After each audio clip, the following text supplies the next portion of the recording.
Hi, in this video our essay prompt is some people say that museums should be free whereas others opine that some entry fee should be there. Discuss both sides and give your opinion. So I have underlined some important words. The main topic is museum. For museum, you can use different synonyms and topic related vocabulary words, but museum is the main word and you have to use it in your essay, like museums here and here. Museums तो आपको use करना ही पड़ेगा because this is the main topic, but these are also synonyms for this word museums. Look at the introduction. One very complex issue in today's world is the funding of museums and art galleries. Museums and art galleries. And look at these more synonyms: gallery, exhibition, library, collection, archives, display, and studio. These are all synonyms for this word museums. तो आपको जो suitable लगे किसी sentence में you can use this word. अब जैसे यहाँ पे आर्ट गैलरीज यूज़ किया हुआ है, ठीक है, जो इंट्रोडक्शन के स्टार्ट में जो general statement, one very complex issue in today's world, ये जनरल स्टेटमेंट है, is the funding of museums and art galleries. क्योंकि यहाँ पे बात हो रही है एंट्री फ़ी की कि म्यूजियम्स की एंट्री फ़ी होनी चाहिए या नहीं. तो instead of writing entry fee और फ्री दिस वर्ड, इसको लिख दिया फंडिंग. ठीक है, this is the way of paraphrasing.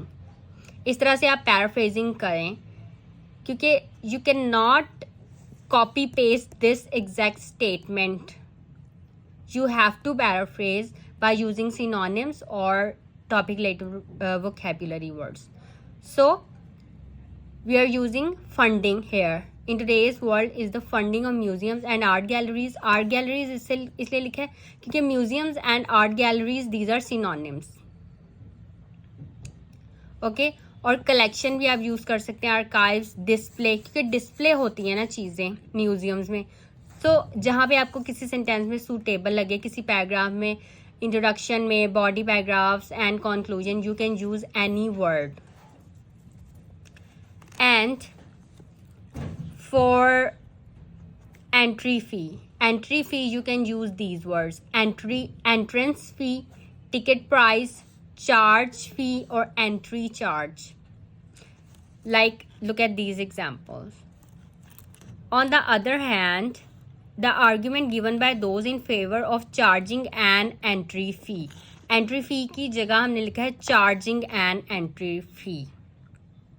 अगर हम यहाँ पे यही लिख देते हैं that some entry fee in favour of entry fee, तो we can not use this word entry fee again and again in introduction, body paragraphs and conclusion. आपको कोई कोलोकेशन या कोई टॉपिक रिलेटेड वोकैबुलरी वर्ड या synonym use करना पड़ेगा in order to show the examiner your vocabulary, that you have advance vocabulary. So हमने ये word add कर दिया, charging an entry fee. And there was a charge. If for example there was a charge, यहाँ पे हम use कर रहे हैं charge instead of writing entry fee. Charging an entry fee, need to charge their customers. Okay, need to charge their customers. And entry tickets. Okay, entrance fee, ticket price, charge fee, entry charge. और यहाँ पे हम entry tickets use करें here. Example में revenue from the entry tickets and entry ticket and here in conclusion charge some fees. Okay, हमने repetition नहीं की क्योंकि अगर आप रेपिटेशन करेंगे एग्जामिनर जो है वो कमेंट्स में लिखेगा that there is so much repetition. ठीक है, क्योंकि कैम्ब्रिज बुक्स में अगर आप देखें एंड में जो कमेंट्स होते हैं, जो सैम्पल आंसर होते हैं, किसी में 5 बैंड्स आया, 5.5 है, 7 बैंड, 7.5 बैंड से भी सैम्पल आंसर है, तो उनके आप कमेंट्स पढ़ें. एग्जामिनर किस तरह से जज करता है आपके ऐसे को. तो आपने सेम वर्ड रिपीट नहीं करने, आपने डिफरेंट वेज में, ठीक है, डिफरेंट वेज में. अब ये एंट्री फी था, ये भी एंट्री फी था, but we have added a word charging and. इस तरह से आपने पैराफ्रेजिंग करनी है, topic related vocabulary words use करने हैं, सिनोनिम्स यूज़ करने हैं. Okay, and for this word free, for free we have written free access to the man in the street, and we have used could be made free for a few hours, entry is free, and free day, and you can also write without charge, free of charge. These two are synonyms for this word free.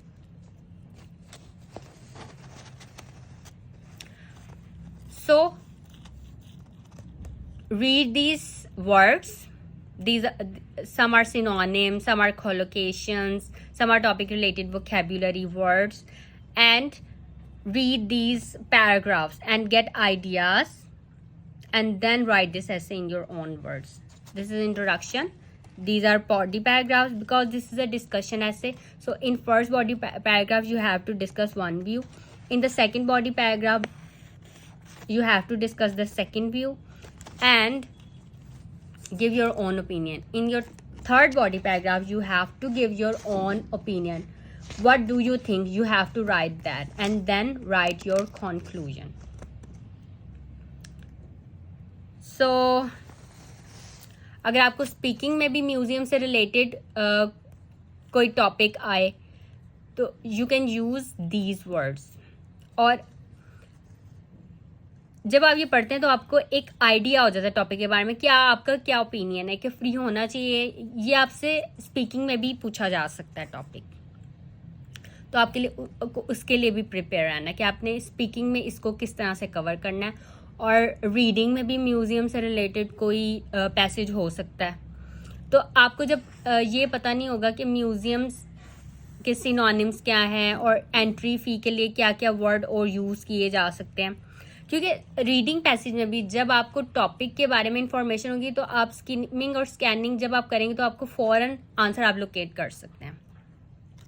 So this is a very important topic.